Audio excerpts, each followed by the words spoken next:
Vadapalli famous అయింది కేవలం social media వల్ల, ఇన్స్టాగ్రామ్ రీల్స్ వల్ల అంటారు. దానికి మీరేం చెప్తారు సార్? వాడపల్లిలో విలేజెస్ ఉన్నారు సార్, అసలు వాళ్ళు రాక్షసులు. 10,000 అయితే గొప్ప అనుకునేవాళ్ళు. రోజుకి శనివారం ఒక్కరోజు అండి, ఓకే, 1,00,000 లడ్డు అమ్ముతున్నారు. అసలు సోషల్ మీడియా కాదు, టీవీ కాదు, ఏ యాప్ ఓపెన్ చేసినా సరే వాడపల్లి వాడపల్లి వాడపల్లి. ఇంకా సెన్సేషన్ అది. ఇన్స్టాగ్రామ్ అయినా యూట్యూబ్ అయినా సరే ఇంకా వాడపల్లి అనేది one of the finest social media trend అయింది. అసలు what is the reason behind? ఒకసారి వాడపల్లి వచ్చిన తర్వాత ఆ వేవ్స్ ఏవైతే ఉన్నాయో, మనకి 7 వారాల కాన్సెప్ట్ ఏంటి సార్? 7 శనివారాలు వెళ్తే మనకి అంటే టెంపుల్ లెవెల్ ఇలా ఉంది, గోదావరి లెవెల్ ఇలా ఉంది. 7 శనివారాల కాన్సెప్ట్ 2015 ముందు లేదు. రాత్రి 11 అయ్యాయి. భక్తులు ఎక్కడి నుంచో దూరం నుంచి వచ్చారు. సరైన ప్రయాణ సౌకర్యాలు లేవు అప్పట్లో. అప్పుడే కొత్తగా ఈ బాలయోగి వారధి యానం ఎదుర్లంకమయ్యాన్ని నిర్మించారు. అంతకుముందు పడవదాటి వచ్చారు. 11 అయిన తర్వాత అక్కడ టిఫిన్ దొరికేది కాదు, భక్తులు ఆకలితో ఉండేవారు. సార్ అంటే ఇంత డీప్ గా క్రౌడ్ పెరగడానికి ఏదో ఒక రీజన్ ఉంటుంది కదా సార్? కొన్ని వందల సంవత్సరాల క్రితమే ఈ రోజు పూజ చేయాలి, ఈ రోజు ప్రసాదం పెట్టాలనేది వాడపల్లి స్వామి వారి దగ్గర నుంచి చెమట రూపంలో చిన్న చిన్న నీటి బిందువులు వస్తాయి అని చెప్పేసి వాటిని ప్రధాన అర్చకులు వారు పట్టు వస్త్రాలతో శుభ్రం చేస్తారు, అది తుడుస్తారని చెప్పేసి. సినిమాల్లో కూడా కొంచెం ఈ ఉపాధ్యాయ వృత్తి మీద, ఈ అర్చక వృత్తి మీద కొంచెం వ్యంగ్యంగా ఎక్కువగా. అయినపల్లిలో అసలు ఈ లక్ష పెన్నుల కాన్సెప్ట్ ఏంటి సార్? ఎక్కడైనా శివుడు విగ్రహం చూసుంటారు, కానీ శివుడి విగ్రహం పక్కనే పార్వతీదేవి విగ్రహం కూడా ఉండటం అనేది. సార్ ఎంత పారదర్శకంగా ఉన్నా సరే, ఎంత ట్రాన్స్పరెంట్గా ఉన్నా సరే, జరిగే మోసాలు చాలా వరకు కొన్ని చోట్ల జరుగుతూ ఉంటాయి సార్. అంటే మీరు కాణిపాకంతో సమానం అంటున్నారు కాబట్టి నేను ఏకీభవించలేను. వన్ వర్డ్ అబౌట్ సనాతన ధర్మం. నమస్కారం సార్. నమస్కారం అండి. అసలు సోషల్ మీడియా కాదు, టీవీ కాదు, ఏ యాప్ ఓపెన్ చేసినా సరే వాడపల్లి వాడపల్లి వాడపల్లి. ఇంకా సెన్సేషన్ అది. ఇన్స్టాగ్రామ్ అయినా యూట్యూబ్ అయినా సరే ఇంకా వాడపల్లి అనేది one of the finest social media trend అయింది. అసలు what is the reason behind? Vadapalli అంటే ఒక వైబ్రేషన్. తెలియక ముందు వాడపల్లి అంటే ఒక వాడపల్లి అంతే. అయితే ఒకసారి వాడపల్లి వచ్చిన తర్వాత ఆ వేవ్స్ ఏవైతే ఉన్నాయో అవి రీచ్ అయ్యి పదే పదే రావాలనే కోరిక భక్తుల్లో కలగటం అనేది ఆ ఆలయంలో ఉన్న ఒక మహత్యం. 100 రూపాయల దర్శనం, 200 దర్శనం, 500 దర్శనం, 1000 రూపాయల దర్శనం అని ఉంటాయి సార్. అంటే వీటికి మధ్యన ఉన్నది ఎందుకని సార్ ఆ డిఫరెన్స్? సపోజ్ ఐనివిల్ ఉంది, ఐనివిల్లో గుడి తెరిచినక్కడి నుంచి గుడి మూసేదాకా మూసే వరకు కూడా పూర్తిగా ఉచిత దర్శనం నిరంతరాయంగా నడుస్తుంది. ఓకే. అదే మీరు 100 రూపాయల టికెట్ కొనుక్కొని వెళ్ళారనుకోండి, అది ఆగుతూ వెళ్తుంది. కారణం ఏంటి? అందులో విఐపీలు వెళ్తుంటారు, డోనర్స్ వెళ్తుంటారు, అక్షరాభ్యాసం చేసుకుని చిన్న చిన్న పిల్లలు ఉంటారు, వాళ్ళు వెళ్తుంటారు. లక్ష్మీ గణపతంలో ఏముంటుంది ఏంటంటే ఒకటే చిన్న ఆలయం, ఒకటే క్యూ లైన్. అదే ఫ్రీ లైన్ అయితే ఆగదు, కంటిన్యూస్గా వెళ్తుంది. ఫ్రీ లైన్కి టికెట్ లైన్కి తేడా ఎంత అంటే 3 feet డిస్టెన్స్. ఆయన టికెట్ తీసుకుంటే ఒక 3 అడుగులు ముందుకి వెళ్తాడు, దేవుడి దగ్గర నుంచి వస్తాడు. ఫ్రీ అని 3 అడుగులు వెనకాల నుంచి. అది భక్తులు నిర్ణయించుకోవాలి. ఆ వ్యత్యాసం ఏం కల్పించింది కాదు, భక్తులు కల్పించింది. కొంతమంది ప్రశాంతంగా చేసుకోవాలనుకుంటారు, టికెట్ అయితే ప్రశాంతంగా ఉంటుంది అనుకుంటారు. అందరూ టికెట్ తీసుకుంటే ప్రశాంతత ఎలా వస్తుంది? అందుకని కొంచెం వ్యత్యాసం చూపించడం, టికెట్ రేట్ పెంచితే కొంచెం మామూలు లైన్లోకి వెళ్తారు, అవాయిడ్ చేస్తారు. అండ్ ఇంకోటి అంటారు కదా సార్, అంటే ఉచిత దర్శనానికి వెళ్తే సోమవారం అనేది ఎక్కువసేపు ఉండొచ్చు అంటారు కొంతమంది. అదే పెయిడ్ అయితే త్వరగా వెళ్ళిపోవచ్చు, మాకు ఎక్కువసేపు ఉండడమే కావాలి, అందుకే ఉచిత దర్శనం కొంతమంది అంటారు. జనరల్ గా ఒక్కొక్కసారి ఫ్రీ దర్శనం చాలా ఫాస్ట్ అయిపోతూ ఉంటుంది, ఒక్కొక్కసారి ఏమో టికెట్ దర్శనం ఫాస్ట్ అయిపోతుంది. Depends on crowd. అంటే మన డేట్ ని బట్టి. కొంతమంది ఆర్థికంగా ఎంతో బలంగా ఉన్నా ఫ్రీ దర్శనం చేసుకోవాలనుకుంటారు, కొంతమంది ఆర్థికంగా బలం లేకపోయినా టికెట్ దర్శనం చేసుకోవాలి, మనం ఈ రూపంలో దేవుడికి డబ్బులు ఇవ్వాలని అనుకుంటారు. అది మనం డిపెండ్స్ ఆన్ వాళ్ళ మైండ్ సెట్ బట్టి ఆధారపడి ఉంటుంది. మన అందరిది ఒకలా ఉండదు. వాడపల్లి వరదలు వచ్చి వాడపల్లి అంతా మునిగిపోయింది అన్నప్పుడు నేను కాలేజ్ చేస్తారు మా. అంటే అప్పుడు మాకు వాడపల్లి గురించి తెలుసు, కానీ ఇంత ఇప్పుడు ఈ రోజుల్లో తెలుసు అని తెలియదు. అప్పుడు మీరు అప్పుడు ఈవోగా ఉన్నారు అక్కడ, అప్పుడు మీకు ఎలా తెలిసింది సార్? అసలు వాడపల్లిలో విలేజెస్ ఉన్నారు సార్, అసలు వాళ్ళు రాక్షసులు పని చేయటంలో. ఓకే. అసలు ఈయనని అలా ఉన్నారు అంతే, అందరి పేర్లు ఇందులో చెప్పలేను, కానీ ఆ టీం ఉంది చేసి ఇలా మన గుడి ఇలా అయిపోతుంది రండి అంటే 30-40 మంది వచ్చేసి అలా అడ్డుపడి పంపించేసి లెక్క చేయకుండా. స్టాఫ్ అంటే 6-7 ఉంటారు, చేయలేరు. ఓకే. అసలు ఆ టీము కుర్రోళ్ళందరూ కూడా వరద గురించి అది మునిగిపోయిందని. జనరల్గా మేము వరద అనేటప్పటికీ ధవళేశ్వరం వారి సూచనలు ఎప్పటికప్పుడు మనకి ఇరిగేషన్ వాళ్ళు కూడా టచ్లో ఉంటారు. వాళ్ళు ఈ వాట్సాప్ వచ్చిన తర్వాత అంత ఈజీ అయిపోయింది. ఓకే. లెవెల్స్ అన్నీ కూడా ఎప్పటికప్పుడు చెప్తూ ఉంటారు. సో రైను, వరద, కాషియస్గానే ఉన్నాం అందరూ కూడా, ఏం చేయాలి ఏంటి అనేది. అంటే వరద ఉందనేది మీకు ముందు తెలుసు? ఉంది. అయితే ఇలాగా వేరే డోర్ నుంచి వచ్చేస్తుంది, ఇలాగా పొలాల నుంచి వచ్చి ములుగుతుందని ఎక్స్పెక్ట్ చేయలేదు. ఓకే. అంటే మేము అంతసేపు మన దగ్గరలో దేవాలయానికి దగ్గరలో ఉన్న ఏటిగట్టు భద్రంగా ఉందా లేదా అని చూసుకుంటాం. ఎందుకంటే టెంపుల్ లెవెల్ ఇలా ఉంది, గోదావరి లెవెల్ ఇలా ఉంది. టెంపుల్ లెవెల్ తెక్కండి. మరి ఇప్పుడంటే మీకు ఏటిగట్టు ఎప్పుడు కూడా టెంపుల్కి ఎదురుగుండా ఉంటుంది, హైట్గా ఉంటుంది ఏటిగట్టు. గోదావరి పల్లంగా ఉంటుంది. ఈ ఏటిగట్టు లెవెల్కి వచ్చేసింది. కేశఖండంశాల అది అక్కడే ఉన్నాయి. రైతులు కొన్ని గుడికి జస్ట్ 600 meters అంతే. గుడి కోనేరు ఏటిగట్టు. ఓకే. మీకు అది పెద్ద దూరమే ఉంటుంది. అయితే ప్రజెంట్ గోదావరి ఎక్కడ ఉంటుందంటే ఏటిగట్టు దిగిన తర్వాత ఇంచుమించుగా మీకు ఒక 500 to 600 meters వెళ్తేనే కానీ నీరు కావాలంటే కిలోమీటర్ వెళ్ళాలి. ఓకే. ఈ ఉత్సవాల టైంలో ఈ స్వామివారికి ఈ చక్ర స్నానం చేయిస్తాం. అప్పుడైతే వేసవకాలంలో 1 kilometer వెళ్తేనే కానీ ఎక్కడో కానీ ఉండేది కాదు. ఇసుకలో ఎండలో కాళ్ళు కాలిపోయి చెప్పులతో వెళ్ళకూడదు, దేవుని తీసుకుని చెప్పులతో వెళ్ళకూడదు, ఒక యాత్ర కాదు అది. ఏం చేస్తుందంటే గోదావరి వచ్చినప్పుడు ఒక్కొక్కసారి మ్యాట్ వేయటం, ఒక్కోసారి పాయ రావటం జరుగుతుంది. ఈ పక్కన వచ్చినప్పుడు ఇబ్బంది లేదు. ఒకసారి ఎక్కువ గోదావరి వచ్చినప్పుడు ఈ పక్కనేమో మెరక వేసేస్తుంది. ఆ రోజు గండి పడింది సార్? గండి పడలేదు. మన ఆత్రేయపురం దగ్గర ఎక్కడో లెవెల్ క్రాస్ అయిపోయింది. ఓకే. ఉండాల్సిన దానికంటే ఎక్కువైపోయింది. లెవెల్ క్రాస్ అయిపోయి పొలాల్లోకి వచ్చేసింది.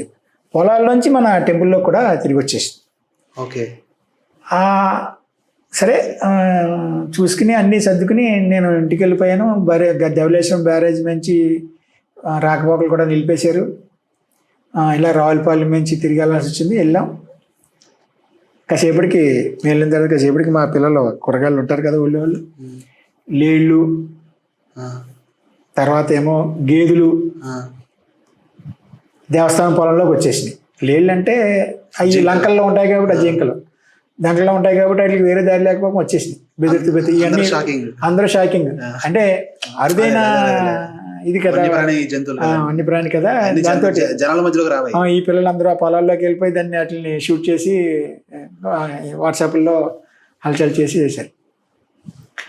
అలాగే గేదెలు, అసలు నువ్వనే గేదెలు, పెద్ద పెద్ద గేదెలు, అడవి గేదెలు కాదు, మన ఈ రైతులే లంకల్లో పెంచుకునే గేదెలు అనమాట. అవి ఒక 11, 12 వచ్చి దేవస్థానం చేల్లో అవి వచ్చి ఉన్నాయి. సరే ఎవరయ్యో ఏంటో తెలీదు, మళ్ళీ మన ఈ వన్యప్రాణులు కాబట్టి అట్లా ఏమైనా వదిలేసాం. ఎటు వెళ్ళిపోయినాయి. ఈ గేదెలు అయితే కడితే 2 రోజులకో 3 రోజులకో ఆ గేదెల గాళ్ళు వచ్చి ఎమ్మెల్యే గారి ద్వారా పైన పలానా అని చెప్పుకుని ఇస్తే మళ్ళీ పబ్లిక్ ప్రెజెన్స్లో మరి వాళ్ళయో కాదో తెలియదు కదా. అది టెంపుల్లోకి వచ్చిన నీరుని యుద్ధ ప్రాతిక మీద తోడటం అని చూసారా, చుట్టూ నీరుండగా అలాగే ఆ రకంగా ఆ పిల్లలు, గ్రామస్తులు, స్టాఫ్ ఎంత సపోర్ట్ చేశారు అంతకన్నా రెట్టింపు సపోర్ట్ చేసి గ్రామంలో పిల్లలందరూ చేయడంతో అప్పటికప్పుడు మోటార్లు కానీ ఇంజిన్లు కానీ తెచ్చి తోడి నీరు మళ్ళీ బయటకు పంపించారు. ఒక 2-3 రోజులు దర్శనం కూడా భక్తులు భయపడేవారు. అంటే మునిగిపోయింది రాలేవు, లేదు మీకు ఏం లేదు నిరభద్రగా రండి అని చెప్పి ఫోన్ చేసి ఉంది కదా వాట్సాప్, దాంతో చేసి మళ్ళీ రిస్టోర్ చేయగలిగాం. ఓకే. ఇప్పుడు మీరు చెప్పారు కదా సార్, సోషల్ మీడియా ద్వారానే వాడపల్లి అనేది బాగా హైప్లోకి వచ్చిందని చాలా మంది నెగిటివ్గా కూడా సోషల్ మీడియాలో కామెంట్ చేస్తున్నారు. దానికి మీరు ఏం చెప్తారు సార్? మనకి ఇష్టం లేనంత మాత్రాన అది కరెక్ట్ కాదని చెప్పడం మంచిది కాదు, కరెక్ట్ కాదు. చేతంటే అక్కడ వాస్తవంగా నేను ముందు చెప్పాను, వైబ్రేషన్స్ అవి ఉన్నాయి కాబట్టి వస్తున్నాయి. సోషల్ మీడియా ఒక ప్లాట్ఫామ్.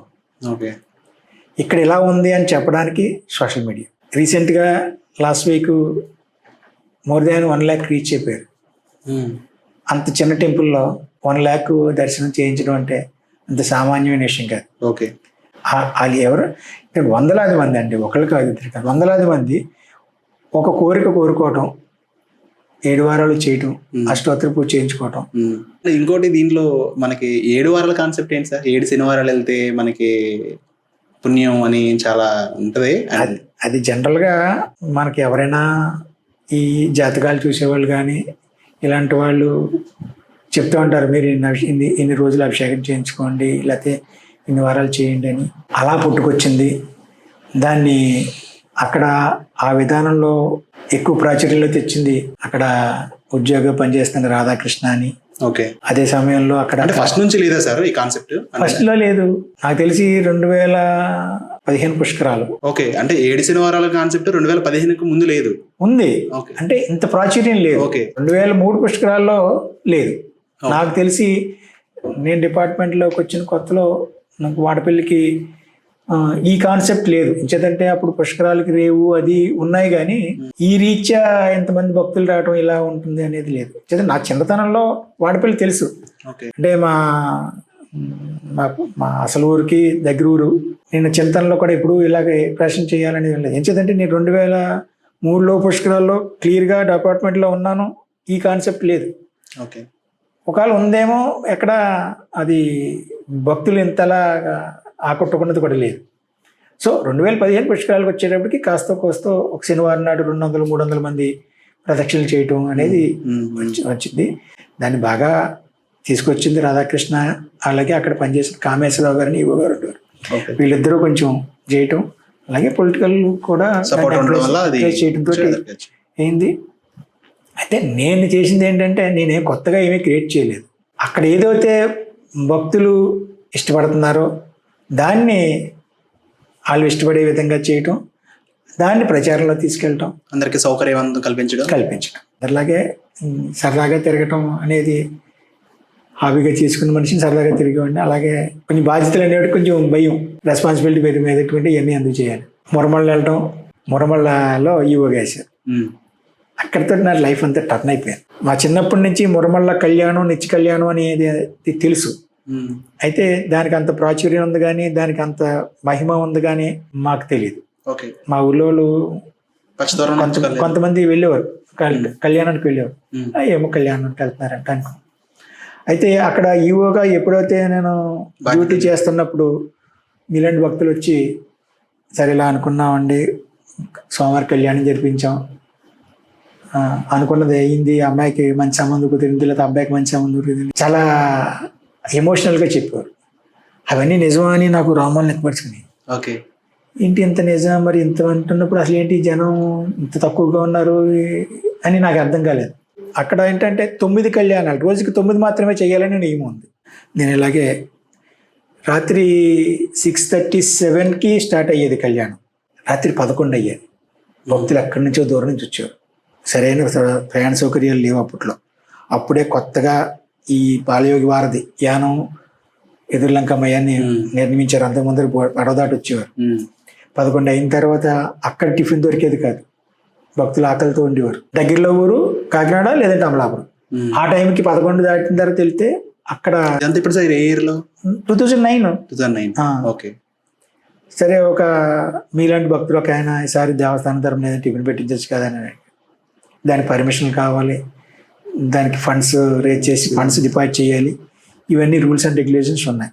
ఇవన్నీ కాదని చెప్పేసి అక్కడ అందుబాటులో ఉన్న అతను టిఫిన్ సప్లై చేసి అతను, నేను బాబు ఇంతమందికి రోజు పెట్టడానికి నువ్వేం తీసుకుంటావు, భక్తులు ఇస్తే తీసుకో, లేకపోతే నేను ఇస్తాను, వాళ్ళు ఏదైనా ఇస్తే నువ్వు తీసుకో, లేదంటే నేను ఇస్తాను అని ఒక 20 రోజులు నడిపేటప్పటికి 9,000 రూపాయలు నేను అతనికి ఇవ్వాల్సి వచ్చాను.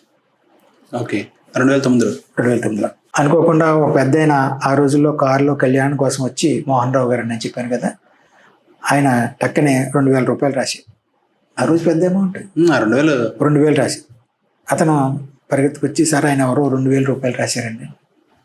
నేను పరిగెత్తుకెళ్ళి ఆయన కారు ఎక్కేస్తాను. సార్ మీరు ఎవరండి ఏంటండి అని అడిగితే అన్నీ చెప్పారు. అప్పటికి ఆయన చాగంటి కోటేశ్వరరావు గారి శిష్య బృందంలో ఒక ఆయన. ఓకే. అప్పుడు చాగంటి కోటేశ్వరరావు ఎవరో నాకు తెలియదు, నాకే కాదు ప్రజలు చాలామంది తెలియదు. 2009లో ఆయన, నేను వెళ్తే అయ్యప్ప గుడి దగ్గర ప్రవచనం చెప్పారు, విన్నాను. అయిన తర్వాత సరే ఇలా వచ్చింది ఆయన చెప్పారు. మోహన్ రావు గారు పరిచయం చేశారు. ఆయన ఇంప్రెస్డ్, ఏంటి ఒక ఈవో ఒక అధికారి నా ప్రవచనం కావాలని వచ్చేలా అని ఆయన ఇంప్రెస్డ్. చాగంటి గారు మరి ఎందుకంటే ఎంతసేపు పబ్లిక్ పర్సన్స్, మన ప్రభుత్వ అధికారులు ఎవరో ఆయన దగ్గరికి వెళ్ళి అడగలేదు. అదేలేండి. ఆయన అందరిలోని చూడండి మురమల్లి ఈవో గారు అంటే ప్రవచనం కోసం మన చాగంటి గారు. చాగంటి గారు అండి ఓకే. 2009 లిటరల్లీ ఇది ఎక్కడ సార్, ఏ ఏరియాలో? ఇక్కడ కాకినాడలో ఉంటారు. కాకినాడలో. చాగంటి కొట్టేశ్వర గారు కాకినాడ అయ్యప్ప స్వామి టెంపుల్ ఉంది చెప్పారు సార్. ఇలాగా నా అనుభవం ఇదండి, భక్తులు వచ్చి ఇలా అంటుంటే నాకు ఇలాగా అనిపిస్తుంది, కానీ ఇది ఎవరికీ తెలియదు, మీ ద్వారా 10 మందికి తెలియాలి సార్ అని అడిగాను. ఆయన రెండో ఆలోచన లేకుండా చిట్టుబాబు అని మా దగ్గరకు వస్తూ ఉన్నాడు. ఆయన నేను వెళ్ళాం. కార్లు రోడ్లు కూడా సరిగ్గా లేని రోజులు 2009 అంటే సరైన రోడ్లు కాదు. నేను చిత్తూరులో వారం రోజులు ప్రవచనం చెప్తున్నాను. అది శివభారత కళ్యాణం. అందులో ఈ మురమళ్ళ అంశం ఉంది, ఖచ్చితంగా నేను చెప్తాను. అప్పట్లో లైవ్ టెలికాస్ట్ అనేది కూడా చాలా ఎక్స్పెన్సివ్. భక్తి టీవీ ప్రచారం చేసేది అప్పుడు. సడన్గా ఫోన్లు కూడా సరిగ్గా, మొబైల్ సరిగ్గా ఉండేవి కాదు. పట్టణాల్లో ఉండేయేమో, పల్లెటూర్లు కదా ఇవి. ఫోన్ వచ్చింది, సరిగ్గా మాట కలవలేదు, మీరు చిత్తూరు వచ్చేసేయండి అన్నారు. అప్పటికప్పుడు డొక్క అంబాసిడర్ ఉంటే వేసుకుని వెళ్ళిపోయాం. మాకు ఇప్పుడంటే 7-8 గంటలు వెళ్ళిపోగలుగుతున్నాం, అప్పుడు ఇంచుమించుగా 16 గంటలు పట్టింది ప్రయాణం. వెళ్తే సాయంత్రం పూట మమ్మల్ని కూర్చోబెట్టి పరిచయం చేసి, మురమల్ల నుంచి వచ్చారు, ఇలాగని పరిచయం చేసి, ఆ రోజునే ఈ శివభారత కళ్యాణం ప్రవచనంలో ఈ భద్రకాళి సమేత వీరేశ్వర స్వామి అవతరణ ఎలా వచ్చింది, ఆయన ఎలా పెళ్లి చేసుకున్నాడు, ఎందుకు అనే అంశం ఆయన చాలా విపులంగా చెప్పడం జరిగింది. అప్పటికప్పుడు వీళ్ళందరికీ కళ్యాణం కావాలంటారు ఈవో గారు. నా రిక్వెస్ట్ ప్రకారం వీళ్ళందరికీ కళ్యాణం రాసినాను. రోజుకి అప్పుడు చెప్పాను కదా 9 మాత్రమే ఉండేవి. 9 రాస్తే 3 నెలలకు నిండిపోయినాయి కళ్యాణాలు. దాంతో కళ్యాణాల్లో దొరకని పరిస్థితి వచ్చింది. అప్పుడు మళ్ళీ దాన్ని ఈ ఆగమశాస్త్ర పండితుల్ని వాళ్ళని రిక్వెస్ట్ చేసి ఫస్ట్ 27 చేసాం. తర్వాత దాన్ని మళ్ళీ ఒకసారి అమెండ్ చేసిన తర్వాత రెండోసారి అమెండ్ చేయటం, మళ్ళీ 54 చేయవలసి వచ్చింది. ఇప్పుడు 154 చేస్తున్నారు అనుకోండి. అలాగా కళ్యాణాలు పెరగటం. ఈ ఏదైతే దేవస్థానం సొమ్ము డ్రైన్ అయిపోతుందో ఆ విషయాన్ని అప్పట్లో ఉన్న జేఎస్వి ప్రసాద్ గారు, మా కమిషనర్ గారు, ఆయనకి ఎక్స్ప్లెయిన్ చేస్తే నో అని చెప్పేసి ఆయన వెంటనే దాన్ని 550 రూపీస్ చేసుకోండి అని చెప్పేసి, అయితే ప్రొవిజన్స్ మీరు ఇవ్వాలని చెప్పేసి కండిషన్ పెట్టారు. ప్రొవిజన్స్ కాస్ట్ ఎప్పుడు పెరుగుతుంది, టికెట్ మాత్రం ఎప్పుడు అలాగే ఉంటుంది. ఓకే. అలా ఇప్పుడు కూడా స్టిల్ అలాగే నడుస్తుంది. అలాగా జగన్ కోటేశ్వర ద్వారా ఎక్కువ మంది చేయటం. ఆ రోజున భక్తి టీవీ రికార్డ్ చేసిన రికార్డ్ని తర్వాత వాళ్ళు 3 నెలల తర్వాత బ్రాడ్కాస్ట్ చేసినప్పుడు సంవత్సరానికి బుక్ అయిపోయి. సో అలాగా మురమళ్ళ సక్సెస్కి మరి మీరు చెప్పినట్టుగా సోషల్ మీడియా కారణమా కాదా, చాగంటి గారి కారణమా కాదా? మరి భక్తులు నాకు చెప్పకపోతే నాకెలా తెలిసింది? అంచేత భక్తులకి దగ్గర అవ్వాలి, చేయాలని, అది మురమళ్ళ వృత్తాంతం. సార్ ఇంకా అంటే మాకు తెలిసింది కానీ, లేదంటే కొంతమంది దగ్గర మేము తీసుకున్న ఇన్ఫర్మేషన్ ప్రకారం వాడపల్లికి బిఫోర్ ఆఫ్టర్ అనే ఫేజ్ మాత్రం మీ వాళ్ళే వచ్చిందని అన్నారు చాలా మంది. అది నాకు నేను చెప్పుకోకూడదు, అది మీరు చెప్పుకునే మాట కాదు సార్. అంటే మాకు తెలిసింది ఇలా అని, బిఫోర్ ఆఫ్టర్ మీరు వెళ్ళిన తర్వాత అది డెవలప్మెంట్ కానీ దాంట్లో ఉన్న సౌకర్యాలు కానీ చాలా పెరిగినాయి అని చెప్పారు. చాలా మంది విన్నాం మేము. అంటే క్యూ లైన్స్ కానీ, లోపల ఉన్న విభాగాలు కానీ, స్టాండ్ లైన్స్ కానీ, అన్న సమారాధన దగ్గర జరిగే వ్యవహారాలు కానీ, టికెటింగ్ కానీ అన్నీ కూడా చాలా బాగున్నాయని మాకు తెలిసింది. And what about your? దానికి ఒక చిన్న ప్రశ్న మీకు కూడా వేస్తాను నేను. Okay sir. ఒక బస్సు కానీ లారీ కానీ ఉంటాయి, ఎన్ని చక్రాలు ఉంటాయి? 4 చక్రాలు ఉంటాయి. అందులో ఒక చక్రం గాలి తగ్గిపోతే వెళ్తుందా? వెళ్తుంది సార్. మరి ఒకటి వల్ల అయిపోవాలి కదా మరి. అంటే మాకు తెలిసిన దాని ప్రకారం సార్, అంటే మిమ్మల్ని అంటే ఎందుకు అర్థం అవ్వాలని నాకు అర్థమైంది సార్. నాకు అర్థమైంది. ఇప్పుడు రైలు ఉంది, ఎన్ని పెట్లు ఉంటాయి? ఆల్మోస్ట్ ఒక 14 అనుకుందాం. చక్రాలు ఎన్ని ఉంటాయి? ఒక్కొక్క బోగికి 4 చక్రాలు ఉంటాయి కాబట్టి 96 చక్రాలు ఉంటాయి. అంటే అందరూ పని చేయడం వల్ల అది ఒక చక్రం సరిగ్గా తిరగకపోతే ట్రైన్ ఆగిపోతుందా, వెళ్తుందా? డెఫినెట్లీ ఆగిపోతుంది. అలాగే ఒక్కడి వల్ల ఇది కాదు. ఒక చక్రం పోయిందనే సంగతి డ్రైవర్ తెలుసుకోవాలి. చక్రాలు అన్ని కారణమే నడవడానికి. అయితే ఆ చక్రాల్లో ఒక చక్రం పోయిందనే సంగతి డ్రైవర్ తెలుసుకోవాలి. లారీ అవనండి, రైలు అవనండి, బరువు మోసేది ఎవరు? చక్రం. పరిగెట్టేది ఎవరు? చక్రం. కానీ ఇక్కడ పేరు వచ్చింది ఎవరికి? ఎవరో ఒకరు చేస్తే అయ్యేది కాదు. ఖచ్చితంగా అందరూ టీం వర్క్ చేయడం వల్లే. ఇండియాలో చాలా వెంకటేశ్వర స్వామి టెంపుల్స్ చాలా ఉన్నాయి. దాంట్లో ఎస్పెషల్లీ చెప్పాలంటే మన వాడపల్లిలో వెంకన్న బాబు గారు అంటే చాలా ఫేమస్. అండ్ అంత ఫేమస్ అవడానికి మీరు అన్నట్టు ఇందాక వైబ్రేషన్స్ కానీ అక్కడున్న సాంప్రదాయాలు కానీ ఇవన్నీ కారణం ఉండొచ్చు. బట్ యాజ్ ఏ ఈఓ ఆఫీసర్గా అక్కడ ఏమన్నా ఒక విచిత్రమైన సన్నివేశం కానీ లేదంటే అక్కడ ఉన్న ఒక సీక్రెట్ చెప్పాలంటే ఏం చెప్తారు? ఖచ్చితంగా స్వామివారి మందు నుంచి మనం అనుకుంటే ఖచ్చితంగా నెరవేరు. ఓకే. అయితే దానికి అర్హత మనకు ఉందా లేదా అన్నది మనం నిర్ణయించుకోవాలి. ఇప్పుడు నా వరకు నేను అసిస్టెంట్ కమిషనర్ క్యాడర్లో ఉన్నాను. నాకు డిప్యూటీ కమిషనర్ క్యాడర్లో పోస్ట్ నాకు హడ్డిల్లు. స్వామి నాకు ఈ హడ్డీలు తొలగించంటే ఐఏఎస్ ఆఫీసర్ చేసే పోస్ట్ కమిషనర్ పోస్ట్ కావాలంటే ఆయన ఎలా ఇస్తాడు? నిబంధనలు ఎలా వర్తిస్తాయి? మనం దాన్ని నేను కమిషనర్ అవ్వాలనుకున్నాను కానీ నన్ను కమిషనర్ చేయలేదు, లేకపోతే నేను మంత్రి అవ్వాలనుకున్నాను నన్ను మంత్రి చేయలేదు, సర్పంచ్ చేశారు. ఇవి ఏంటంటే అన్రీజన్. అంటే ఆశకు కూడా హద్దు ఉండాలి కదా, మనకి ఆ అర్హత మనకు ఉండాలి. ఫస్ట్ మన ఎలిజిబుల్ అయ్యి ఉండాలి. ఫస్ట్ మనం ప్రయాణించేది నడిచి లేకపోతే సైకిల్ మీద వెళ్తూ 2 గంటల్లో హైదరాబాద్ వెళ్ళిపోవాలని కోరుకోవటం మూర్ఖత్వం, న్యాయం కాదు. 2 గంటల్లో హైదరాబాద్ వెళ్ళాలంటే విమానం ఎక్కి వెళ్ళాలి. ఆ ఎలిజిబిలిటీ ఆ డబ్బులు మన దగ్గర ఉండాలి. ఓకే, ఎలిజిబిలిటీ ఉండి డెఫినెట్లీ మీరు అర్హులైతే సోమవారం 100%. కొన్ని హడిల్స్ ఆయన తొలగించి దాన్ని సుఖవంతం చేయగలుగుతాం.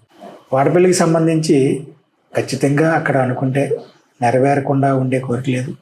అలా లేకపోతే వేళ శనివారం నాడు 1,00,000 మంది భక్తులు వచ్చే, పైగా ఒకసారి వచ్చి వెళ్ళిపోయే భక్తులు కాదు, నిరంతరం వస్తూ ఉండే భక్తులు. నాకు తెలిసి 14-15 సంవత్సరాలుగా కొంతమంది భక్తులు వారం మిస్ అవ్వకుండా వచ్చి భక్తులు ఉన్నారు.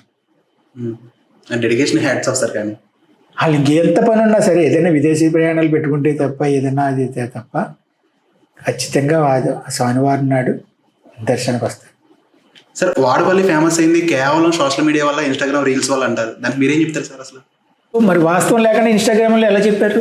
కొన్ని ఇన్స్టాగ్రామ్లో చూసి మరి ఇక్కడికి వచ్చిన వాళ్ళు మళ్ళీ ఎందుకు వస్తున్నారు? ఖచ్చితంగా అక్కడ వాస్తవం ఉంది కాబట్టే ఇన్స్టాగ్రామ్లో. అంటే ఏదైనా ఒక సబ్జెక్ట్ కి పాజిటివ్ ఎంత ఉంటుందో చాలా మంది అలాగే బ్యాక్ జరిగేది ఉంటుంది. అంటే నేను ఆ వర్గానికి సంబంధించిన దాని గురించి అడిగేది. ఎవరి స్వార్థంతో వాళ్ళు చెప్తారు. భగవంతుడి సృష్టిలో అన్నీ ఉంటాయి. మనం ఉప్పు కారం అవన్నీ ఉంటాయి, చేదు. దాన్ని బట్టి మనం ఖచ్చితంగా మనం పాజిటివ్ నేర్చుతూ ఉంటే మనకు కూడా పాజిటివ్ దాంతో ఉంటుంది. మీరు ఎప్పుడన్నా 7 శనివారాలు వెళ్ళారా సార్ మీ లైఫ్ లో? అంటే అక్కడ యువగా చేస్తున్నప్పుడు ఈ 7 వారాలు చేసే అవకాశం కుదిరేది కాదు. ఏదో ఖచ్చితంగా చేయాలనుకోవటం, సమయం చెక్కపోవటం. అయితే అక్కడ యువగా వెళ్ళక ముందు మాత్రం 7 శనివారాలు వెళ్ళారు సార్. 7 వారాలు నేను నా భార్య కలిపి చేశాం. ఓకే. అంటే పిల్లల చదువు కోసం కానివ్వండి, పిల్లలకి మ్యారేజ్ కోసం కానివ్వండి. ఎప్పుడు సార్ ఏ ఇయర్లో చేశారు ఫస్ట్ టైం 7 వారాలు? ఐ థింక్ నేను 2015లో అనుకోకుండా నా పుట్టినరోజు, పెళ్లిరోజు, ఆ రోజు సరదాగా వాడపల్లి వెళ్దామని బయలుదేరు. ఆ ఊళ్ళోకి వెళ్ళడానికి దారి దొరకలేదు. ఊరి అవతల నుంచి జామ్ అయిపోయింది. ఏంటి ఎంత జనం ఉంటారు నాకు అర్థం కాలేదు. జనం ఉంటారని తెలుసు కానీ మరీ అంత ఉంటారని అనుకోలేదు. ఓకే. అప్పటికి చిన్న చిన్న రోడ్లు అండి. అప్పటికి ఇంకా రోడ్లు ఎక్స్పాన్షన్ కాలేదు, సెకండ్ రోడ్ లేదు, సెకండ్ వంతెన లేదు. ఓకే. నేను వెళ్ళేప్పటికి ఒకటే లొల్ల మెంచి ఉండేది, చిన్న దారి ఉండేది. ఒక కారు పక్కన రోడ్డు పక్కన పెడితే 2వ కారు వెళ్ళేది కాదు. ఆ తర్వాత 2017లో ఈ రోడ్లు అవి ఫామ్ చేయడం జరిగింది. 2వ బ్రిడ్జ్ చేసి 2వ రోడ్డు ఫామ్ చేయడం జరిగింది. కొంచెం సౌకర్యవంతంగా అందరూ వెళ్ళడానికి ఇబ్బంది లేకుండా పార్కింగ్లు ఏర్పాటు చేయడం జరిగింది. అప్పుడు వాళ్ళ ఇంటి దగ్గర పెట్టవలసి వచ్చేది. అంటే ఇప్పుడున్న జనాభా లేరు, అది కూడా ఇది అనుకోండి. ఎప్పటికప్పుడు సరిపోవట్లేదు. ఓకే.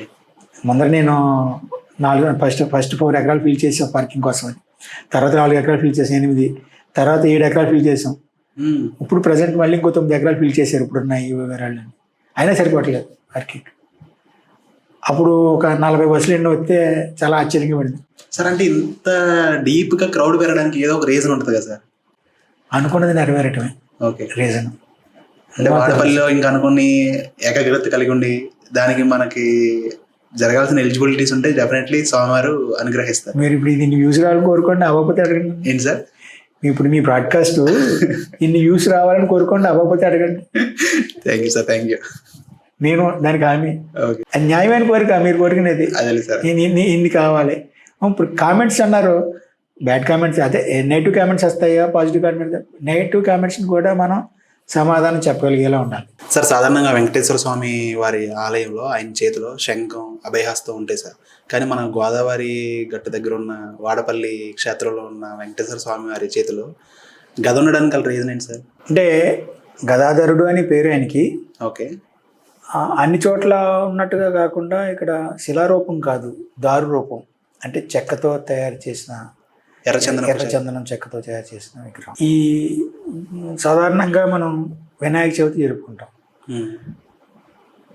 వినాయక చవితి అయిన తర్వాత వినాయకుడిని ఏం చేస్తాం మనం? నిమజ్జనం చేస్తాం. అలాగే ఈ స్వామివారిని ఎన్నో సంవత్సరాల క్రితం, వందల సంవత్సరాల క్రితం ఈ ఈ ఈ దారు రూపంలో అక్కడ పూజ కోసం ఈ మహర్షులు చేసిన ఏదైనా యజ్ఞం తలపెట్టినా, ఏదైనా పూజ తలపెట్టినా మనం అలాగే ఈయన్ని కూడా ఒక కారణం చేత అక్కడ నిలబెట్టడం, ఆయన అయిన తర్వాత ఒక పెట్టిలో పెట్టి భద్రపరచడం, ఇది ఆయనకి గరుడ పక్షి ద్వారా పలానా చోట ఉండాలని రావటం, స్వయంభూగా కనిపించడం, తీస్తే అది ఆయన గదాధరుడై ఉండడంతో వెంకటేశ్వరుడు ఇక్కడ గదాధరుడై ఉండడం, అదే ఆయన ప్రత్యేకత. ఓకే. గద అన్నది ఎందుకు వచ్చింది అనేది మరి నాకు కూడా పూర్తిగా తెలియదు, కానీ గదాధరుడై ఉండి ఆ ఏరియానంతా ఆయన రక్షిస్తూ ఉంటాడు, ఆయన అభయమిస్తూ ఉంటాడు, గదతో రక్షిస్తాడు అని. వాడపల్లి స్వామి వారి దగ్గర నుంచి చెమట రూపంలో చిన్న చిన్న నీటి బిందువులు వస్తాయి అని చెప్పేసి వాటిని ప్రధాన అర్చకుల వారు పట్టు వస్త్రాలతో శుభ్రం చేస్తారు, అది తుడుస్తారని చెప్పేసి. అంటే తోటగొట్టం వరకు నాకు తెలుసు, కానీ మరి చెమట రూపంలో ఏమన్నా వస్తుందా అన్నది నాకు కూడా అంత తెలియదు. ఓకే. నేను ఎప్పుడు అబ్జర్వ్ చేయలేదు. ఈ పాయింట్ మీ దగ్గర దాకా వచ్చి ఉంటుంది కదా సార్ ఏమన్నా? అదే జనరల్గా ఏంటంటే చెక్క రూపం కదా, సో ఎప్పటికప్పుడు దాన్ని కాస్త ఈ కొబ్బరి నూనె తైలం లాంటిది పూయటం, అలాగే కర్పూర తైలం పూయటం ఉంటుంది, కానీ ఈ మన అన్ని ఆలయాల్లో చేసినట్టుగా శుక్రవారం అభిషేకం చేయటం అనేది స్నాపనమూర్తులకి ఉంటాయి, అట్లకే చేస్తారు. చెక్క రూపం, దొర రూపం కాబట్టి అభిషేకం ఉండదు. అయితే మీరు చెప్పినట్టుగా అద్దటం అది తెలుసు, అయితే చెమట లాంటి బిందువులు వస్తాయి అనేది నాకు ఓకే నేను ఇప్పుడు గమనించలేదు. వాడపల్లిలో మార్నింగ్ నుంచి నైట్ వరకు 7 రకాల కైంకర్యాలు జరుగుతాయి అంటారు సార్. అసలు అది ఆ ప్రాసెస్ ఎలా ఉంటుంది సార్? వైఖానసాగమంలో మన తిరుమల తిరుపతి దేవస్థానంలో ఏ విధంగా అయితే చేస్తారో ఆ విధంగా కొన్ని వందల సంవత్సరాల క్రితమే ఈ రోజు ఈ పూజ చేయాలి, ఈ రోజు ఈ ప్రసాదం పెట్టాలనేది నిర్ణయించబడి ఉంది. దాని ప్రకారమే, అంటే కాలక్రమేణా ఏంటంటే అప్పట్లో ఒక ప్రసాదానికి ఒక అర్చకుడు ఉండేవాడు, అంటే ఒక టీము. ఓకే. వాళ్ళకి భూములు కూడా అలాగే ఇచ్చారు. పులిహార చేయడానికి అంటే చేయటానికి ఆయనకి వృత్తి, ఆ వృత్తి నిమిత్తం ఇన్ని ఎకరాలు పండించుకు తినాలి. కొన్ని వందల సంవత్సరాల క్రితమే రాసి ఉన్నాయని దాని ప్రకారమే, అంటే కాలక్రమేణా వాళ్ళు గతించిపోవటం, మరి అది ఆ వారసులు ఆ వృత్తి చేయడానికి ఇష్టపడకపోవటం, చాలా మార్పులు జరిగినాయి. అయితే కొన్ని వాటిని రీస్టోర్ చేయగలిగాము. కొందరు అంటే ఎవరైతే వంతుదారులు అన్నారో వాళ్ళు ఏంటంటే కొంతమంది లాయర్లు అయ్యారు, కొంతమంది జడ్జిలు అయ్యారు, ఇంక ఈ వృత్తిలో రావడానికి ఇష్టపడలేదు. అయితే భగవంతుడు అంటే భక్తి ఉంది, కానీ ఈ వృత్తి చేయడానికి వాళ్ళకి వీలు పడలేదు. సో దానికి ఆల్టర్నేటివ్గా అక్కడ ఏంటంటే ఆగమేమో వైఖానసాగము, ఈ నైవేద్యాలన్నీ కూడా వైష్ణవం, శ్రీ వైష్ణవం. అక్కడ స్వామివారికి ప్రసాదాలు తయారు చేసి ఆయన శ్రీ వైష్ణవుడు. అనుకోకుండా ఒక ఆయన వేరే ఊరి నుంచి ఒక ఆయన రావడం జరిగింది. ప్రజెంట్ అయితే నాకు తెలియదు, కానీ నేను ఉన్నప్పుడు వాళ్ళిద్దరూ చేసేవారు. మీరు చెప్పినట్టుగానే నిర్ణయించిన ప్రకారం కాస్త ఎక్కువ క్వాంటిటీలో కాకపోయినా తక్కువ క్వాంటిటీలో అయినా చేసి నివేదన చేసేవారు. అసలు కైంకర్యాలంటే ఏంటి సార్? అసలు కైంకర్యం అంటే మీకు చాలా వస్తుంది. అంటే ఉదయం నుంచి సాయంత్రం వరకు మనం చేసే అర్చన కానీ, నైవేద్యం కానీ, పూజ కానీ, ఇవన్నీ అన్నింటిలో కూడా కైంకర్యాల్లో బాగా. ఉదయం ఆయన మేలుకొలుపు, మనం ఎలా బ్రష్ చేసుకుంటామో ఆయనకు కూడా దంతధావనం చేసి మొగాలు చేసి అన్నీ మంత్రపూర్వకంగా చేస్తూ క్రియ. అంటే మనకి ఎస్విబిసి ఛానల్లో తిరుమల తిరుపతి దేవస్థానంలో మోడల్ టెంపుల్ ఒకటి ఉంది, అంటే అసలు టెంపుల్ చూపించారు. కానీ అప్పుడప్పుడు మీరు అబ్జర్వ్ చేస్తే అందులో ఖచ్చితంగా ఈ చేసేవన్నీ కూడా మంత్రపూరితంతో క్రియ చేస్తూ చేయటాన్ని కైంకర్యం ఉంటుంది. ఓకే. మీ ఫేవరెట్ ఏంటి సార్ ప్రసాదం అన్ని దేవాలయాల కంటే? జనరల్గా తిరుపతి లడ్డూకి ఇష్టపడతాం ఎవరన్నా. ఓకే. నాకు జిలేబీ అంటే బాగా ఇష్టం. తిరుపతిలో జిలేబీ ఎంత అవకాశం దొరికినా ఖచ్చితంగా మిస్ అవ్వకుండా వెళ్ళారంటే తీసుకోవాల్సిందే. అంటే ఒక్కోసారి మరి భగవంతుడి ప్రసాదం దొరకపోవచ్చు, చాలాసార్లు అలాగే తిరిగిన రోజులు ఉన్నాయి, ఓకే. ఒక్కోసారి అనుకోకుండా జిలేబీ దొరికిన రోజులు ఉన్నాయి. పెద్ద తిరుపతికి మన వాడపల్లికి ఏమన్నా దగ్గరగా ఏమన్నా ఒక పోలిక చెప్పగలరా? అంటే ఈ కలియుగంలో 4 అంశాలు. ఒకటి తిరుమల, 2 ద్వారకా తిరుమల, 3 వాడపల్లి, 4 ఉప్మాక, నక్కపల్లి దగ్గర ఉప్మాక అనేది. ఈ 4 స్వామివారి అంశాలు. అయితే కైంకర్యంలో ఇంచుమించుగా అన్నీ ఒకటే, కానీ వైభవంలో తిరుపతితో పోల్చుకోకూడదు. ఓకే. చేతంటే అక్కడ ఆగమం ప్రకారం జరిగే వైభవమైన కార్యక్రమాలు కానీ మరి ఆ స్థాయిలో ఇక్కడ ఉండవు. మీరు చిన్నప్పుడు చూసిన వాడపల్లికి ఇప్పుడు మీరు ఈవోగా చూస్తున్న వాడపల్లికి మీరు గమనించిన మెయిన్ ఏమన్నా డిఫరెన్స్ చెప్పగలరా? ఫిజికల్గా అస్సలు సంబంధం లేదు. ఓకే. మీ చిన్నప్పుడు ఎలా ఉండేది సార్ వాడపల్లి? అక్కడ నా చిన్నప్పుడు చిన్నగా ఉండేది మండపం, పక్కన ఇలా రూమ్లు ఇలాగా ఉండేది, కొబ్బరి చెట్లతోటి కొబ్బరి తోటలు మయాన్గా అన్నట్టు ఉండేది. అప్పటికి అసలు పోలిక లేదు. అలాగే అర్చకుల్లో కూడా భక్తి శ్రద్ధ బాగా పెరిగింది. అప్పుడు చేసే అంటే పూర్వం అని మేము చెప్పలేదు, మా చిన్నప్పుడు దానికి చెప్తున్నా. అదే నేను అక్కడ యువగా వెళ్ళిన తర్వాత ఆ పుస్తకం చూసి 400 సంవత్సరాల క్రితమే ఇన్ని నైవేద్యాలు ఉన్నాయంటే నేను ఆశ్చర్యపోయాను. అంత వైభవంగా నడిచే ఆలయం అలా అలా అలా అలా ఎందుకో అందరూ అంటే పోషణ సరిగ్గా లేకపోవటం, ఊరు వదిలిపెట్టి వెళ్ళిపోవటం. మొన్న ద్వారకా తిరుమలలో అక్కడ ఈవో గారిని మనం పోడ్కాస్ట్ చేసినప్పుడు ఆయన ఏం చెప్పారంటే సార్, ద్వారకా తిరుమలకి శ్రీరాములు వారి మునితాత గారు అజమహారాజు గారు ఆయన కూడా వచ్చి దర్శనం చేసుకున్నారంటండి. అంటే అన్ని సంవత్సరాలు చరిత్ర ఉందంట ద్వారకా తిరుమలకి. అలా మన వాడపల్లికి ఎన్ని సంవత్సరాల చరిత్ర ఉంది సార్? ఇంచుమించుగా అంతే కదా. మరి ఇప్పుడు నారద మహాముని చెప్పాడు అనేప్పుడు మరి ఎవరు వచ్చారు? మరి అప్పుడే ఆ కాలం నాటిదే కదా. ఇప్పుడు చెప్పి ఈ కల్లో కనిపించాడు, ఇక్కడ ఈ పలానా పేటికలో పలానా చోట్ల ఇక్కడ స్వయం పోయి ఉన్నాడు, ఈయన్ని తీసుకుని అని కల్లో కల్పించింది అంతా కూడా మరి అంతే కదండి. అంటే ఆదరణ ఉన్న చోట బాగుందండి, ఆదరణ తగ్గిన చోట అనేది అంటే ఆదరణ లేదని ఇక్కడ చెప్పలేము. ఇక్కడ కూడా మరి పెద్దాపురం సంస్థానంలో 400 ఎకరాలు పొలం రాసి అన్నీ చేసి అన్ని కైంకర్యాలు చేశారు. అయితే ఏంటంటే కాలక్రమేణలో ఎందుకో కొంచెం మరుగున పడింది. మరి అవి రాతి కట్టడాలు అవడంతో ఏమో ఆ కైంకర్యం అంత ఆ వైభోగం అవి అలా ఉన్నాయి. మరి అలా అని మరి ద్వారకా తిరుమలకి నాకు తెలిసి ఇన్ని ఆస్తులు లేవు. మరి వాడపల్లికి ఉన్న ఆస్తులు ద్వారకా తిరుమల మరి పూర్వం 400 ఎకరాలు రైట్. మరి ఎవరైనా ఫస్ట్ టైం వాడపల్లికి విజిట్ చేసినప్పుడు వాళ్ళకి మీరు ఇచ్చే సజెషన్ ఏంటి సార్? ప్రశాంతంగా తూర్పు వీధి వైపున స్వామివారి గోపురం తిన్నంగా నుంచి మీ మనసులో కోరిక చెప్పండి, సాధ్యపడే కోరిక. అంటే మీ వల్ల కాకపోతే మీరు అంటే ఎగ్జాంపుల్ మీరు ఎవరికో అప్పిచ్చారండి, అది తిరిగి రావడం న్యాయమా కాదా? న్యాయం. మరి అది రావట్లేదు, మరి ఎవరు రక్ష మనకి? పోలీస్ కేసునో కోర్టు కేసో కాదు కదా, ఒక దండం పెట్టుకుంటే అయిపోతుంది కదా, ఆయన నెరవేరుస్తాడు. ఆ బాకీ తీర్చే సమర్థత ఆయనకి ఇస్తాడు, తిరిగి వచ్చే బాధ్యత ఈయన తీసుకుంటాడు. ప్రశాంతంగా దండం పెట్టుకోండి.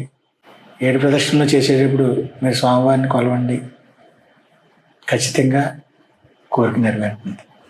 ఓకే. అంటే బాకీ అనే కాదు, అలాంటి నేను ఎగ్జాంపుల్ చెప్పాను సమా.